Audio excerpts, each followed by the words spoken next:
El tema que se me pidió tratar hoy con ustedes es cómo la unción nos libra del adulterio espiritual. ¿Ok? Quisiera empezar este tema con Primera de Juan 2:20. No sé si alguna de ustedes puede ayudarme leyendo Primera de Juan 2:20, si es tan amable. ¿Quién me puede ayudar?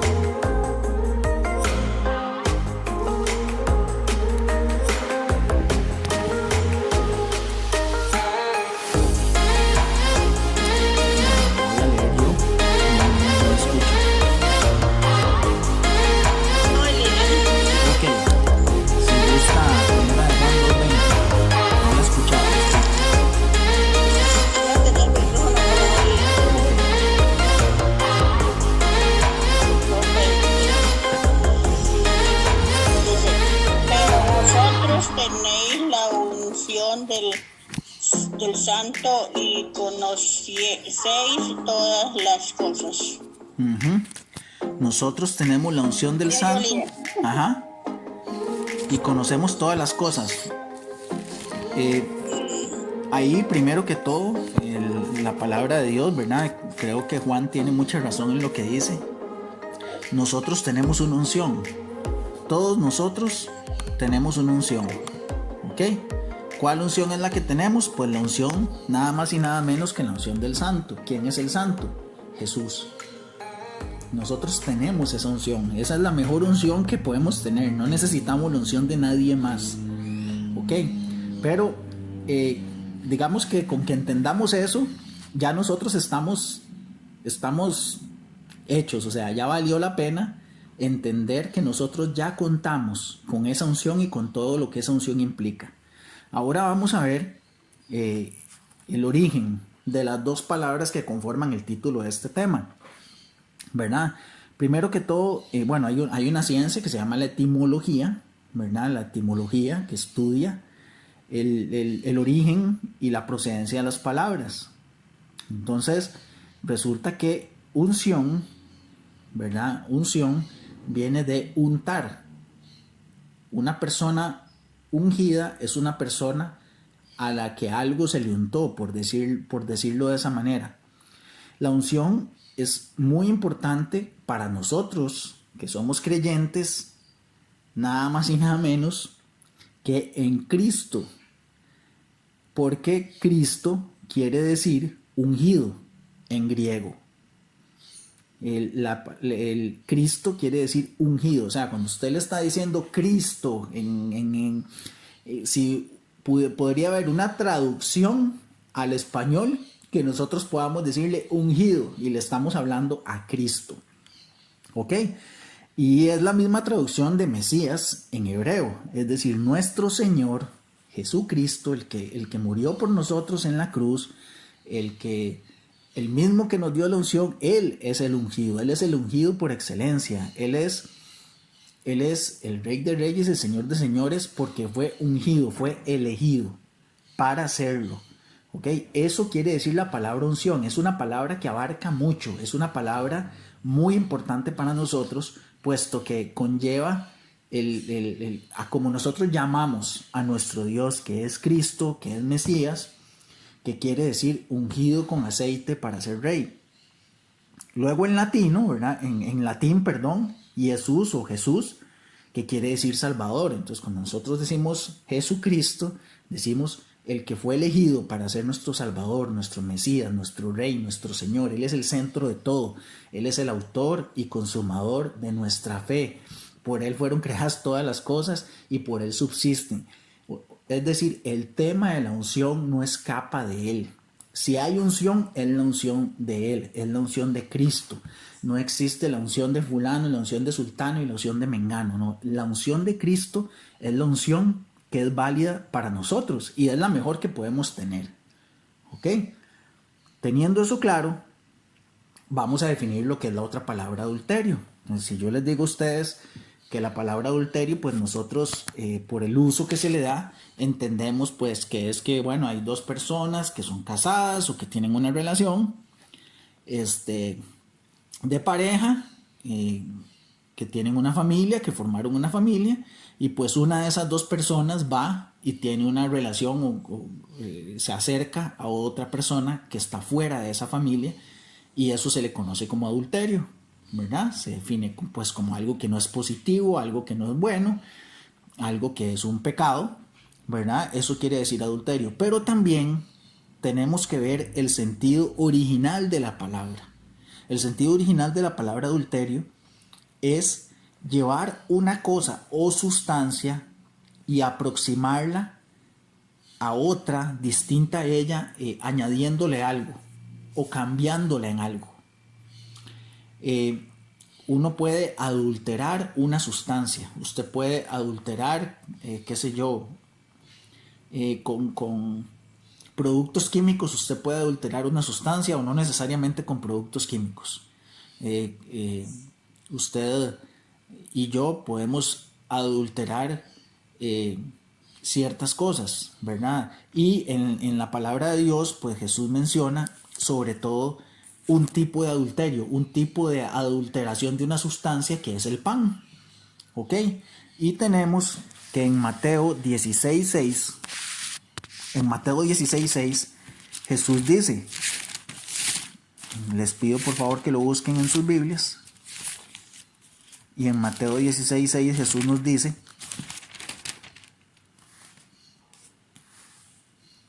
mirad, guardaos de la levadura de los fariseos y de los saduceos. Ok, la levadura es algo que adultera el pan, es algo que leuda, o sea, que lo infla, que le cambia la esencia a el pan sin levadura, que es un importante símbolo para nosotros, ¿verdad? Cuando digo símbolo, pues me refiero a que muchas cosas en el Antiguo Testamento nos permiten encontrar a Cristo, nos permiten encontrar, nos llevan hacia Cristo. Y el pan sin levadura, ¿verdad? Que luego Jesús lo menciona, el maná, y luego Jesús dice, yo soy el pan de vida. O sea, el pan es una palabra muy significativa en la palabra de Dios. Y aquí Jesús dice, cuidado con la levadura. ¿A qué se le echa levadura? Pues al pan. Cuidado con echarle la levadura de los fariseos al pan. Mucho ojo con eso, dice Jesús. Luego está el apóstol Pablo en 1 Corintios 5:6 y dice, hablando acerca de un caso de inmoralidad sexual en la iglesia de los Corintios, Pablo dice, no es buena vuestra jactancia, ¿no sabéis que un poco de levadura leuda toda la masa? Es decir, si usted le echa un poquito de levadura a la masa, con eso basta para que toda la masa se infle, para que la masa se eche a perder. Entonces, aquí Pablo está hablando del adulterio y está diciendo, al igual que Jesús, por favor, no adulteremos, ¿verdad? No le echemos levadura a ese pan. Y con esto vamos a Mateo 22. En Mateo 22, pues Jesús, nuestro Señor, el ungido por excelencia, ¿verdad? Ya que estamos hablando de la unción, nos dice de manera muy especial varias cosas. Dice la palabra de Dios en Mateo 22, vamos al versículo 45. En el versículo 45 dice, le dice Jesús a los fariseos, pues si David le llama Señor, ¿cómo es su hijo? Y nadie le podía responder palabra, ni osó alguno desde aquel día preguntarle más. Ahí le estaban, como siempre, los fariseos y los saduceos, de los cuales Jesús nos dice, cuídense de esa levadura. Le estaban tendiendo una trampa, le estaban tendiendo a ver cómo lo hacían caer, a ver cómo lo hacían quedar como culpable, cómo lo hacían quedar mal. Y Jesús más bien les respondía con una pregunta que los dejaba siempre callados, porque no había manera de refutar el argumento que Jesús ponía, ¿verdad? En este caso, ellos hubieran tenido que reconocer pues que Cristo es el ungido, el hijo de David, y pues prefirieron quedarse callados que reconocerlo. Hacia eso vamos, y ahí vamos complementando el término del adulterio. Luego, en Mateo 23, que está seguidito esto que estamos leyendo, dice Jesús: en la cátedra de Moisés se sientan los escribas y los fariseos. Así que todo lo que os digan que guardéis, guardadlo y hacedlo, mas no hagáis conforme a sus obras, porque dicen y no hacen. En el 4 dice: porque atan cargas pesadas y difíciles de llevar y las pone sobre los hombros de los hombres, pero ellos ni con un dedo quieren moverlas. Entonces aquí Jesús nos está diciendo algo muy importante. Jesús nos está diciendo: no es mala la ley. O sea, no está mal lo que ellos dicen. Lo que está mal es lo que ellos hacen. Traten de hacer, dice Jesús. ¿Y por qué Jesús dice traten de hacer? Porque en ese momento, todavía Jesús no había muerto y no había resucitado. En ese momento todavía estábamos bajo la ley y los profetas. Después de que Jesús muere y resucita, estamos bajo la gracia. Entonces, Jesús les dice, traten de cumplirlo, pero no hagan lo que ellos hacen. No hagan lo que ellos hacen. ¿Por qué? Por el motivo de que ellos ponen pesadas cargas sobre ustedes y ellos no las cumplen. A eso se refería Jesús con la levadura, con el adulterio espiritual. Eso es adulterar el pan. El pensar que yo tengo méritos. A eso le podemos llamar legalismo. Esa es la levadura de los fariseos. Eso es de lo que nos tenemos que cuidar.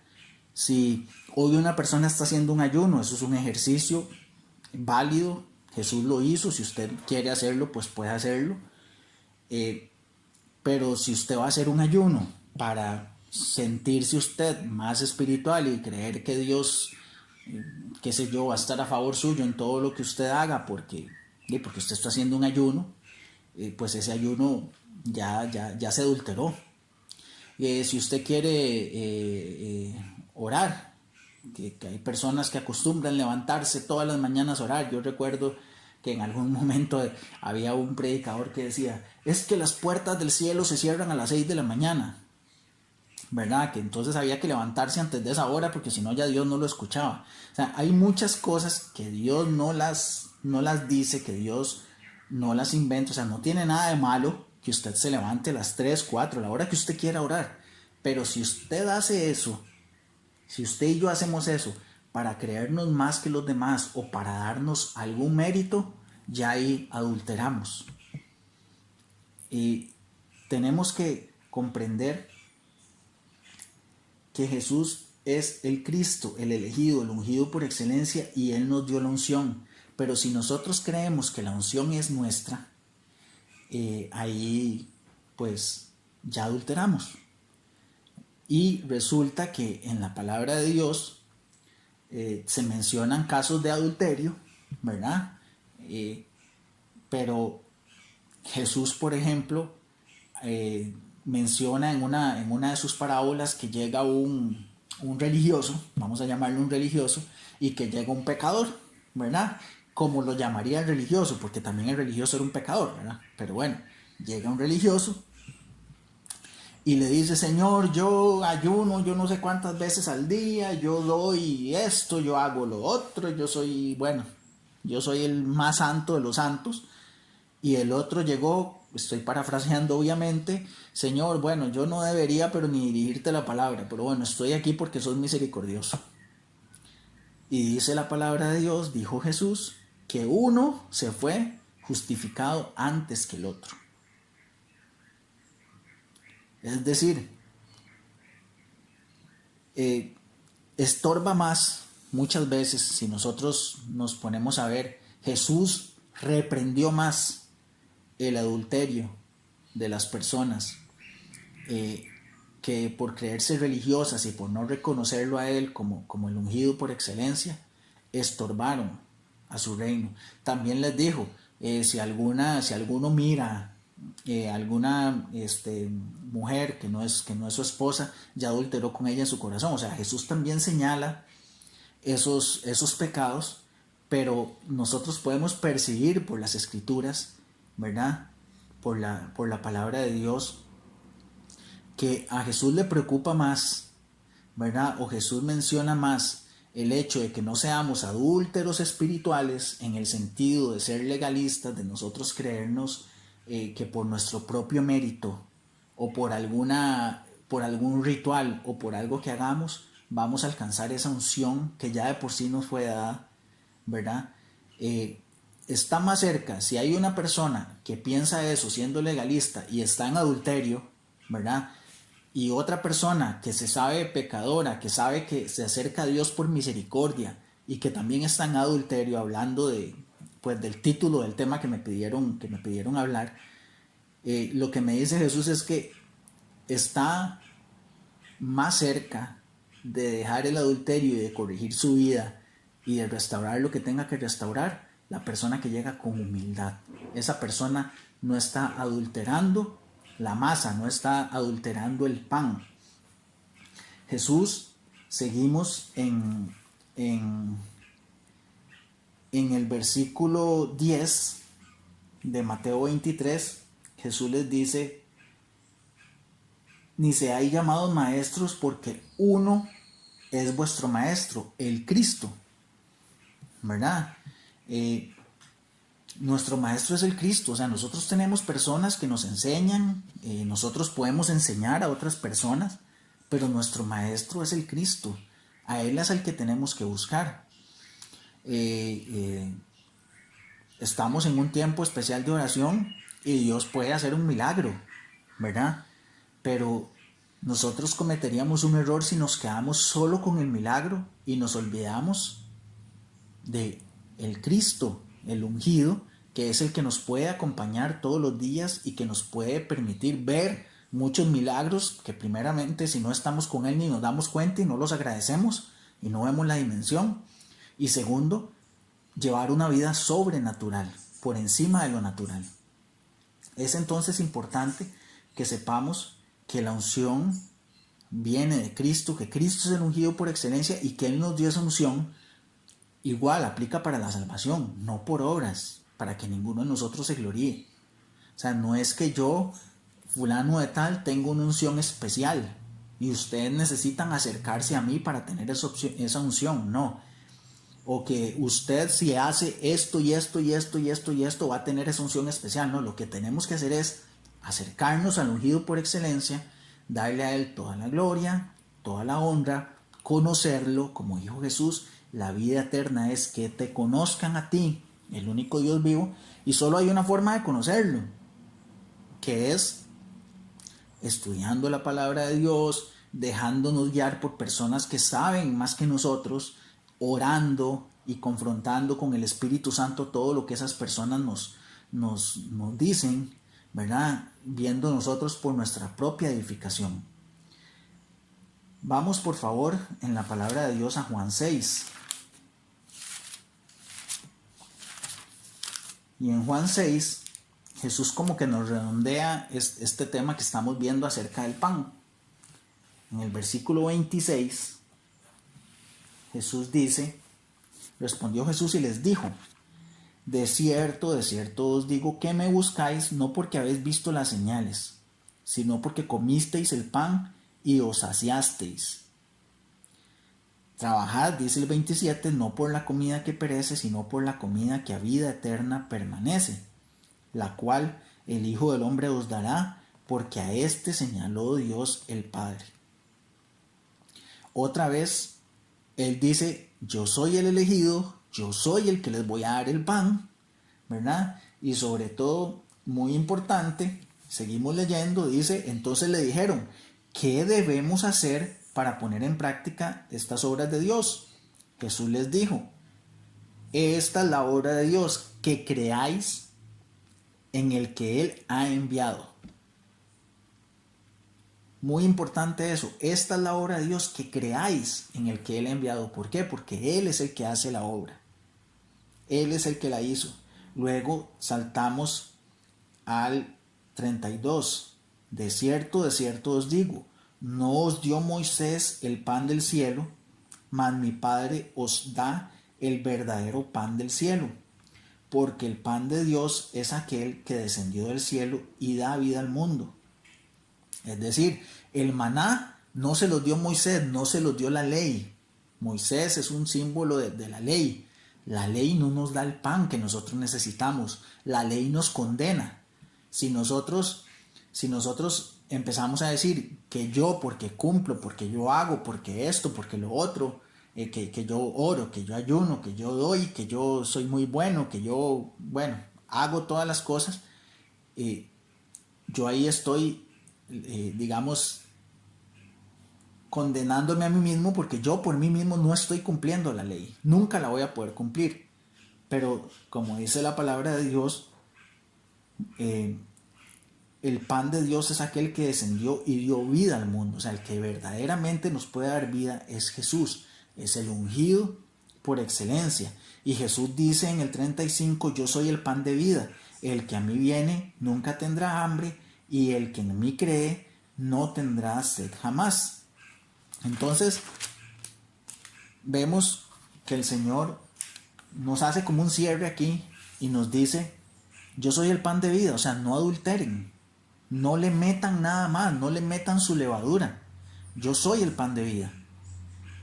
¿Y qué necesitamos para que se rompan los yugos que nosotros necesitemos romper en nuestras vidas? Pues contemplarlo más a Él, nadar en Él, meternos en el mar del amor de Él, en el mar de su gracia. ¿Qué es la gracia? Es el regalo inmerecido de Dios.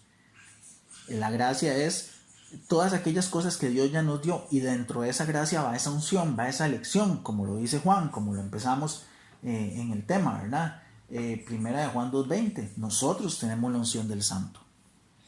Y es mejor estar con el ungido y profundizar con el ungido, y permitir que el ungido todos los días obre con poder en nuestras vidas, e ir caminando hacia el propósito que Él tenga para nosotros, que pensar que nosotros somos los ungidos. Así estamos más cerca de cometer, también se le llama adulterio espiritual, que adorar otros dioses expresamente, que, bueno, el no creer, el tener un Dios que no sea nuestro único Dios verdadero. Pero es que solo hay una manera de cumplir con eso. Como dice Jesús, en estos 2 mandamientos se resume la ley: ame a Dios con todo su corazón.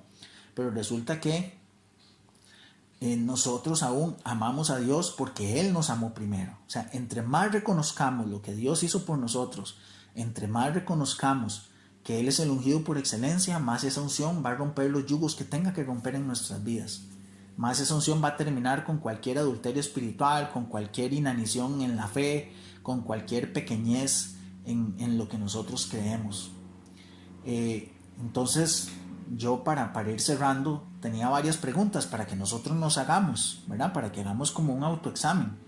Yo busco el pan, ¿verdad? Busco ese maná, estoy detrás de ese maná, pensando tal vez que lo merezco, ahí fatigándome. O estoy buscando al que hace llover el pan. O estoy buscando al mismo Dios que me dice, yo soy el pan. Yo busco el milagro. Estoy con Dios buscando milagros y milagros y milagros, que es válido que nosotros tengamos peticiones, y es válido que nosotros tengamos es válido que nosotros le pidamos a Dios que por una persona enferma, que por una situación especial. Es muy válido que nos refugiemos en Él en oración. Pero andamos solo detrás de eso. O sea, el asunto es que nosotros tenemos que buscarlo a Él. ¿Qué pasaba cuando ellos trataban de atesorar el maná más de un día, como para no levantarse al día siguiente? Pues ese maná se les descomponía, se les llenaba de gusanos. Exactamente eso pasa cuando nosotros tratamos de hacer a nuestra manera lo que Dios ya nos dio, lo que ya tenemos.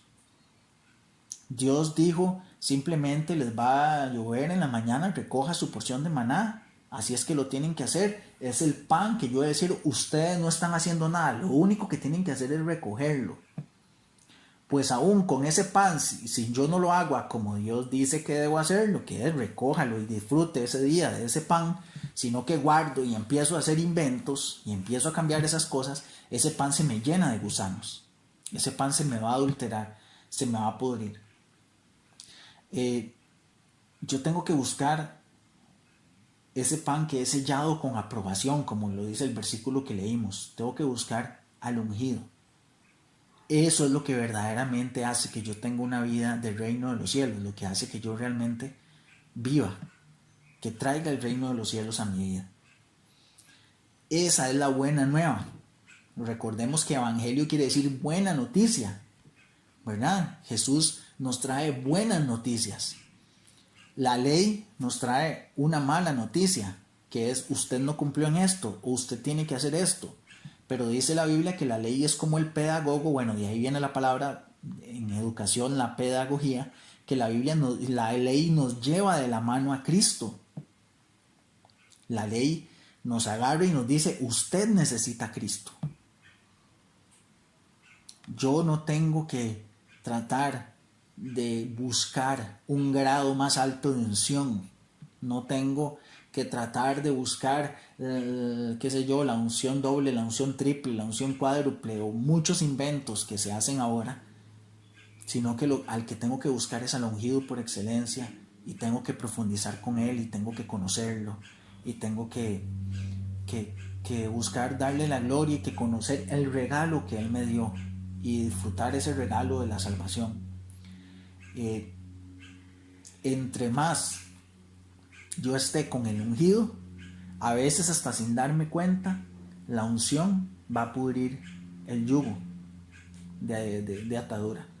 Y bueno, les quiero contar, bueno, yo en ocasiones yo he orado por personas enfermas y se han sanado, en ocasiones he orado por personas enfermas y no se han sanado o no se han sanado en el momento. He visto milagros, igual yo sé que ustedes también los han visto, y también he visto cómo personas por las que uno ora para que se sanen y uno creyó genuinamente, el Señor, en el Señor esas personas igual pues se van a la presencia de Dios por X o Y razón, que a veces entendemos, a veces medio entendemos y a veces no entendemos.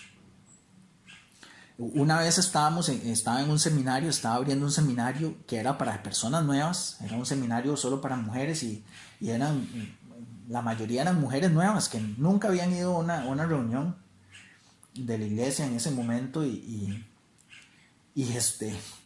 yo recuerdo que una señora dijo que quería hablar, que quería contar un testimonio y dijo, es que mientras pusieron la canción al principio y estaban orando, yo sentí un calor en la espalda y yo he sufrido dolores de la espalda y yo no podía hacer este movimiento que estoy haciendo, para mí era imposible y bueno, yo estoy sorprendida.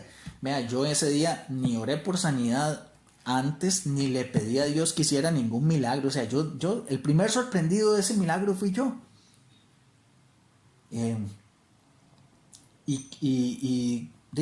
Fue algo muy de Dios con esa persona, sin que ella se diera cuenta, sin que ella lo pidiera, porque ni siquiera era una persona que apenas estaba empezando en la fe, que no tenía ni siquiera esa formación de pedir por un milagro o lo que sea. Nada más dijo, yo sentí algo caliente en la espalda y me sané. Y yo también quedé sorprendido y todos quedamos sorprendidos y no pudimos nada más que darle la gloria a Dios. O sea, la unción. Y ahí yo no digo, es que fue porque yo estaba, Dios guarde, o sea, si yo hago eso, es que era porque yo era el que estaba dirigiendo. Uy, no, Dios mío, hecho a perder todo.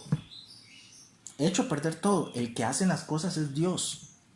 El que hace las cosas es el ungido por excelencia. Entonces, entre más yo descubra ese regalo, entre más yo lo disfrute, entre más yo lo conozca, entre más yo tenga intimidad con Él, pero no para merecer algo, porque no lo merezco, sino precisamente por amor, porque Él me amó primero.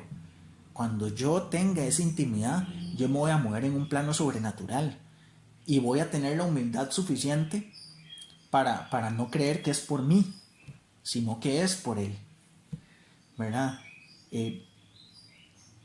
Acordémonos de la mujer adúltera, ¿verdad? Y esto ya ahora sí para cerrar. Dice la Biblia que llevan unos hombres, ¿verdad? Unos hombres le llevan a Jesús una mujer sorprendida en adulterio. Jesús en ningún momento dice, no, es mentira, ella no. Si Jesús no lo dice, probablemente lo que nos quiera decir Jesús es, sí, es cierto, la pescaron en adulterio.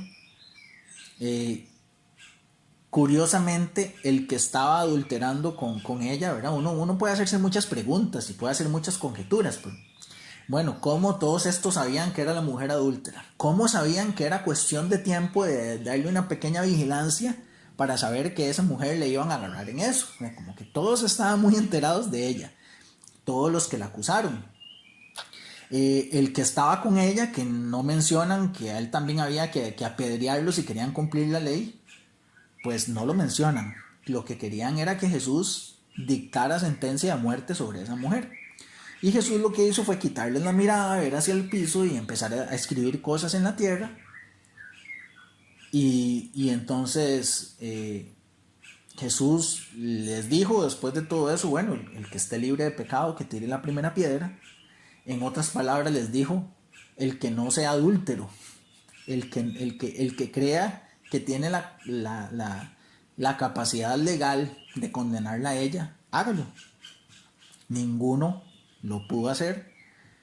Y luego Jesús la vio a ella a los ojos, a los demás no, a ella sí la vio. O sea, a la adúltera sí la vio, pero a los otros adúlteros que estaban adulterando religiosamente la obra de Cristo, que querían hacerlo caer, que querían que él matara a una persona dándole honor a la ley, no lo lograron. Esa mujer, después de haber adulterado, que es algo sí, muy doloroso, digamos, si ser víctima de adulterio es muy doloroso para las personas que lo han sufrido, pero esa persona, Jesús la puede ver a los ojos y puede ser sana. En cambio, si yo insisto en el otro tipo de adulterio, en el adulterio religioso, en el adulterio legalista, es muy difícil que yo pueda realmente conocer y vivir el reino de los cielos. Entonces, ¿cuál es la invitación? A que la unción, como dice la Biblia, pudra ese yugo de adulterio legalista, de adulterio de pensar que soy yo el que puedo hacer las cosas, que soy yo el que merezco que Dios haga esto, que Dios haga lo otro, porque es que yo, bueno, soy el santo de los santos. No, por gracia hemos recibido todas las cosas. Y bueno, quería compartir eso con ustedes y ahora orar. Había un predicador muy conocido en su momento, que él decía, si Dios hace muchos milagros, un predicador a través del cual Dios hacía muchos milagros, él dice, si Dios hace muchos milagros, pero todos se van con el milagro, pero no se van con su presencia, no van conscientes de quién hizo el milagro y no se van con esa sed y ese amor por conocerlo, no valen de nada los milagros. Él decía, le cambio el milagro por la presencia. Y eso es lo que nosotros hoy, lo que les invito a buscar. Entonces vamos a orar para cerrar este tiempo y vamos a poner en Dios nuestras vidas.